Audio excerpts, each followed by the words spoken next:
آج کل تو وہ آئے بڑے بڑے مارکیٹ میں بڑے بڑے، مجھے حیران ہوتا ہوں میں کہ شیخ الوظائف، ایک مارکیٹ میں ایک نئے بزرگ ہیں شیخ الوظائف، کہ جی یہ وظائف کے شیخ ہیں۔ ابھی میں نے ان کا کوئی شیخ وظیفہ سنا، کسی نے کسی عورت کا ٹیلی فون تھا کہ جی میرے یہ مسئلہ ہے، تو انہوں نے کہا کہ اچھا آپ نے میرا وہ نہیں دیکھا کلپ، آپ پانی کا برتن بھر کے اس میں پاؤں رکھ کے اور یا کہارو یا کہارو یا کہارو 370 دفعہ پڑھو یا پتہ نہیں 570 دفعہ کرو، اتنے دن کرو گے تو وہ مسئلہ حل ہو جائے۔ اب میں نے دیکھا، میں نے کہا یہ کیا کہہ رہا ہے، یہ شیخ الوظائف کیا کہہ رہا ہے؟ کیا نبی نے بتایا تھا ایسا کرنے؟ مجھے اگر وہ ثابت کر دے کہ نبی پاک صلی اللہ علیہ وسلم نے اس طرح پانی میں پاؤں رکھوا کے وظیفہ کرایا تھا تو میں اس کے ہاتھ میں بیعت کر لوں گا۔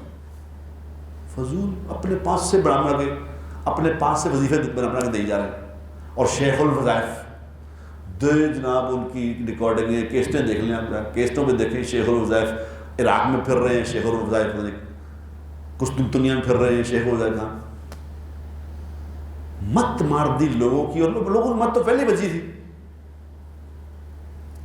کثرت حضور نے فرمایا جو کثرت استغفار کرے گا۔ اللہ کے نبی کی بات پہ نہیں یقین، شیخ الوظائف کی بات پہ یقین ہے جو گھڑ گھڑ کے بتائی جا رہے ہیں وظیفے۔ اللہ کے نبی کی بات حق اور سچ ہے۔ جو عمل یاد رکھنا، میں آپ کو، مجھ سے روز ہی مسئلے لوگ پوچھتے ہیں کہ جی اس کا وظیفہ بتا دیں، اس کا وظیفہ بتا دیں۔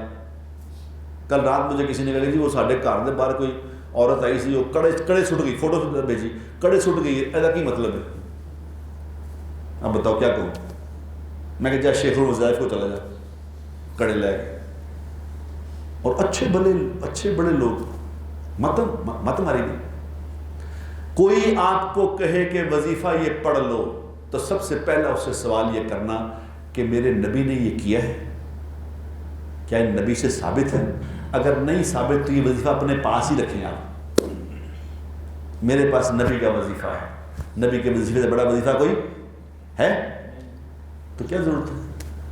سب سے پہلے پوچھ کے کہ نبی کا عمل ہے، پھر کرنا، نہیں تو نہ کیا کرو، سارا مسئلہ ختم ہو جائے۔ تو کثرت استغفار کرو، اللہ ہر مسئلے کا حل بتائے گا۔ اور آخری گزارش آپ سے یہ ہے کہ اب دین میں تھوڑی سی عقل بھی استعمال کرنی شروع کریں، تھوڑی سی عقل استعمال کرنی شروع کریں کہ بھئی یہ بات سمجھ آ رہی ہے کہ نہیں آ رہی۔